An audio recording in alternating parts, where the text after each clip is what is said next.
নমস্কার, আমি শুক্লা মুখার্জি। আপনারা দেখছেন আমার ছোট্ট ছাদ বাগান। এই ছাদ বাগানে আমি যেমন ফল ফুল করি, তেমনি সবজিও প্রচুর করি। সারা বছরের যে গরমের সবজি বা শীতের সবজি, যেসব সবজি ছাদ বাগানে করা যায়, সব রকম সবজি আমার ছাদ বাগানে বসানো হয় বীজ, এবং যে সবজির চারা বসাতে হয় সেই সবজির আমি চারা বসাই।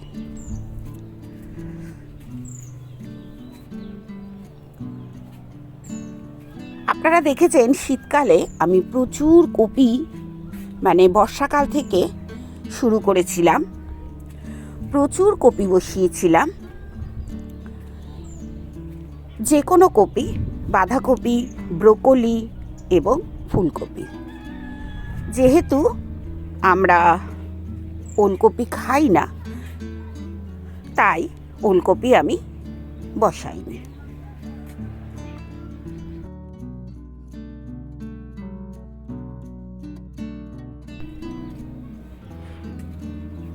আজ আমি ছাদ বাগানে এসেছি কিছু সবজি তুলব। সবজিটা আমি তুলব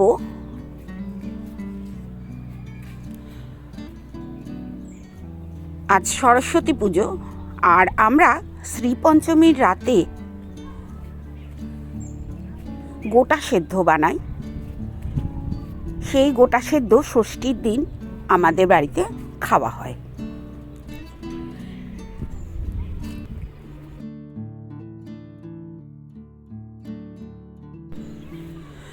এই গোটা সেদ্ধরই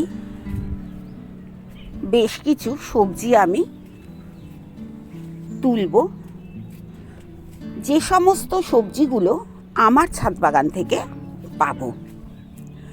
গোটা সেদ্ধতে অনেক রকম সবজি লাগে, তার ভেতর আমার ছাদ বাগানে আছে বেগুন, শিম, বাঁধাকপি এবং শীষ পালং। এই সবই আজকে আমি আমার ছাদ বাগান থেকে তুলব।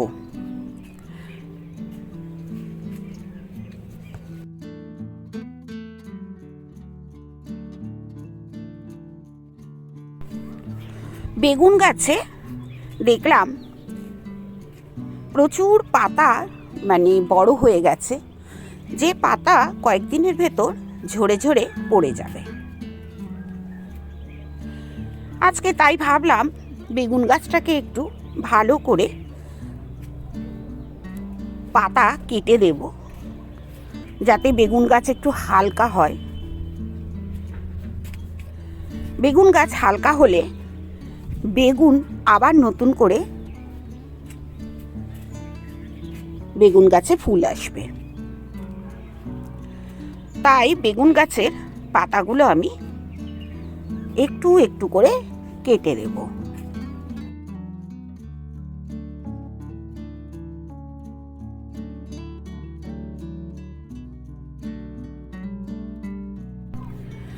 ছাদ বাগানে আমি প্রায় রোজই বেগুন আমার তোলা হয়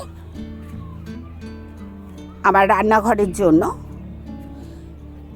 সব দিন তো ভিডিও আমি করি না, তবু যেদিন মনে হলো যে আজকে যে অনুষ্ঠানটা আমাদের রাত্রিরে হয়, সেই অনুষ্ঠানের যে সবজিগুলো লাগবে সেগুলো আমি যখন তুলছি, কি কি সবজি তুলছি আপনাদের সঙ্গে আমি শেয়ার করব।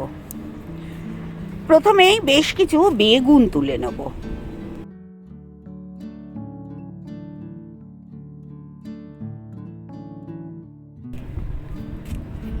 এই বেগুন তুলতে তুলতেই দেখুন আমি পাতা কাটতে শুরু করেছি।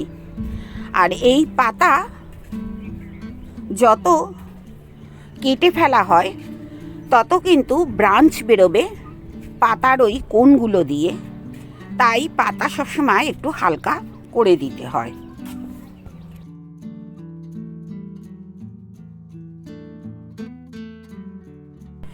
এই পাতাই আবার যাবে আমার কিচেন কম্পোস্টে। পাতা যে আমি কেটে বাইরে ফেলে দেবো তা নয়, এই পাতাই যাবে আমার কিচেন কম্পোস্টে।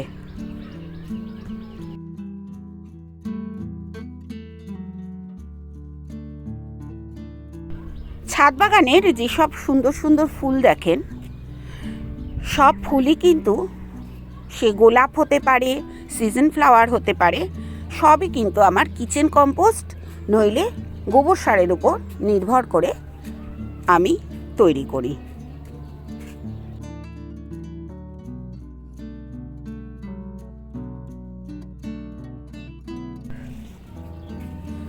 এইসব বেগুন গাছ দেখুন পাতায় ঘন হয়ে গেছে। এইগুলোকে যদি আমি পাতা কেটে কেটে একটু ফাঁকা করে দিতে পারি, তাহলে গাছগুলো একটু হালকা হবে।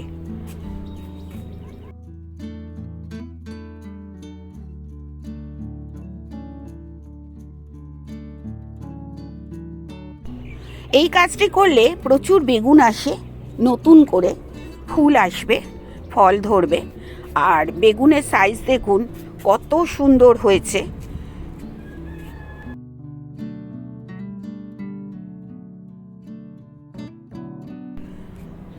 বাড়ির রান্নাঘরে যখন নিজের ছাদ বাগানের বেশ কিছু জিনিস ব্যবহার করা হয়, তখন ভীষণ আনন্দ হয়।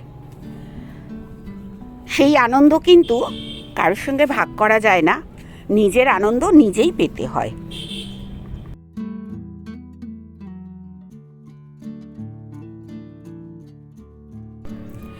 তাই আমি সবাইকে অনুরোধ করি, প্রত্যেকেই ছাদ বাগান খালি ফেলে না রেখে কিছু না কিছু গাছ করুন, যাতে নিজেরা এই আনন্দটা নিতে পারেন। আমারও ছাদ বাগান থেকে প্রচুর গাছ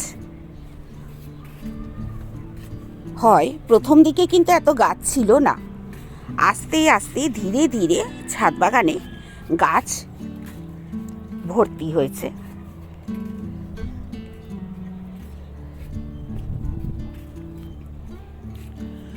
সেটা আপনারা ছাদ বাগান করবেন যখন, তখন দেখবেন গাছ বসাতে বসাতে আপনার ছাদ বাগানও ভরে যাবে।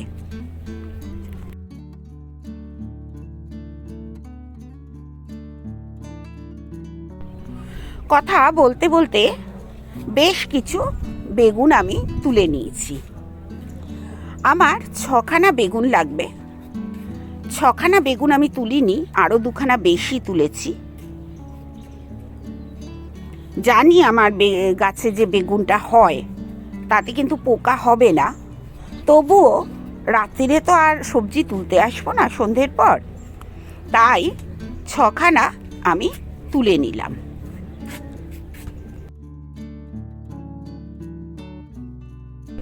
এরপর দেখুন শীষ পালং।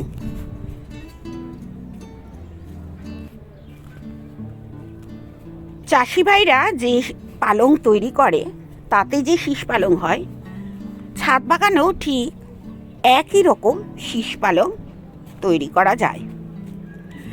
এই যে শীষ পালংটা দেখছেন, এটা কিন্তু আমার ছাদ বাগানেই তৈরি করা। তুলে ফেলেছি আমার যেটুকুনি শীষ পালং লাগবে, বেশিরভাগটাই তুলে ফেললাম।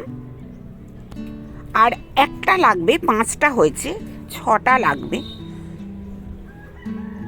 6টা লাগে, যে কোনো সবজি 6টা করে আমাদের দিতে হয়।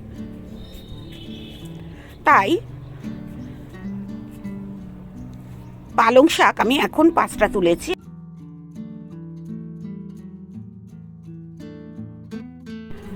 ওপরের ছাদে গিয়ে তুলবো আরও একটি।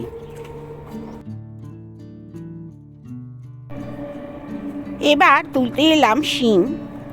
শিম লাগবে 6খানা, তবে বেশ বড় হয়ে গেছে কিছু শিম, 6খানার বেশি তোলা হবে।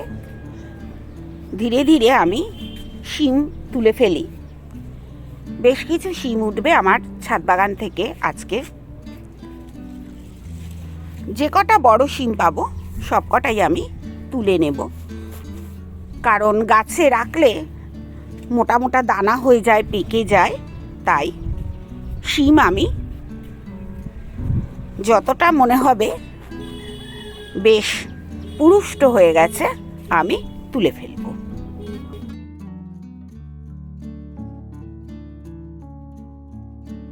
ছাদ বাগান থাকলে এইটাই সুবিধে যে আপনার যতটুকুনি প্রয়োজন ততটুকুনি আপনি সংগ্রহ করতে পারবেন।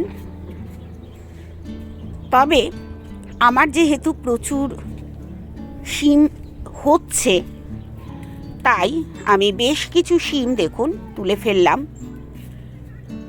এর আগে কিন্তু পালং শাক তুলেছি, সেটা আমি নিচের ছাদ বাগানে রেখে এসেছি। আর এখন তুলছি শিম। শিম আমার লাগবে মাত্র 6টা, তবে এখান থেকে আমি একটু বেশি শিম সংগ্রহ করব।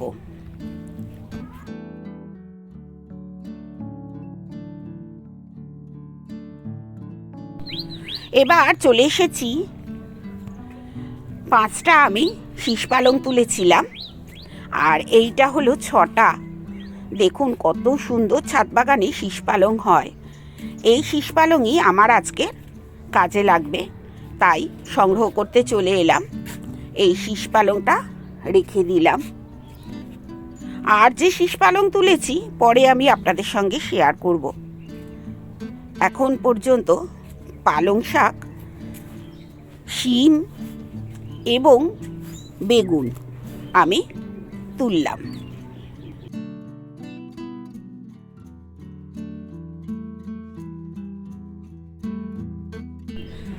এখনো বাকি আমার ছাদ বাগান থেকে আরও একটি সবজি তোলা, সেই সবজিটিও আমি তুলে নেব।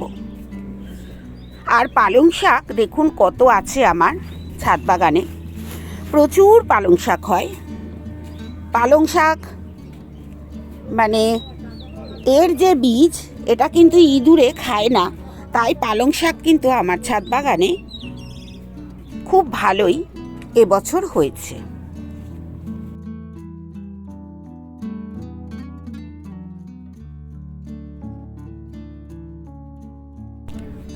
এবার তুলে নেব বাঁধাকপি। আমাদের গোটা সেদ্ধতে বাঁধাকপি দিতে হয়, তবে 6খানা বাঁধাকপি দিতে হয় না।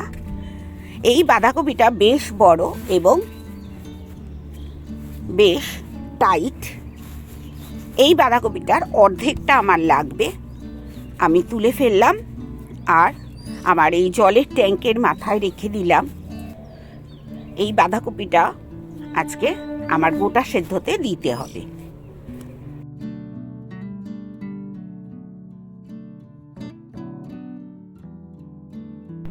ছাদ বাগানে যে শিম গাছ আপনাদের দেখাই, দেখুন শিম গাছটা প্রায় শিম আমি তুলে নিয়েছি। তাতেও কিন্তু ছোট বড় বেশ কিছু শিম থেকে গেল। একটু গাছটা বড় হয়ে গেছে, লম্বা হয়ে গেছে, হাতের নাগাল পাওয়া যায় না।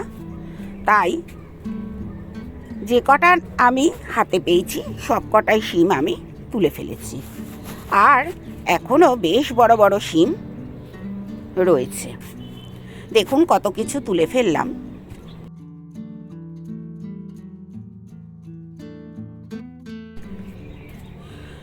বাঁধাকপি, পালং শাক, শিম, বেগুন প্রত্যেকটি বিষমুক্ত সবজি। এই বিষমুক্ত সবজি আমাদের শরীরের জন্য প্রয়োজন।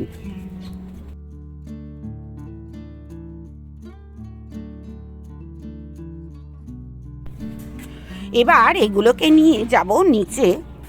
নিচে তো আমার রাখা আছে আরও পালং শাক, শীষ পালং। সেই শীষ পালংগুলো আমি নিয়ে নেব। এই যে শীষ পালংগুলো আমি নিয়ে নিলাম।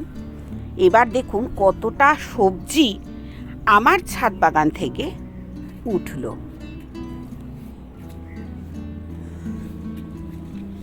এই রকম সবজি শুধুমাত্র কিচেন কম্পোস্টে আমার মতো করে যারা করতে চেষ্টা করবেন, আমি যেভাবে দেখাই, আপনারাও পারবেন, চেষ্টা করে দেখুন, সবাই পারবেন।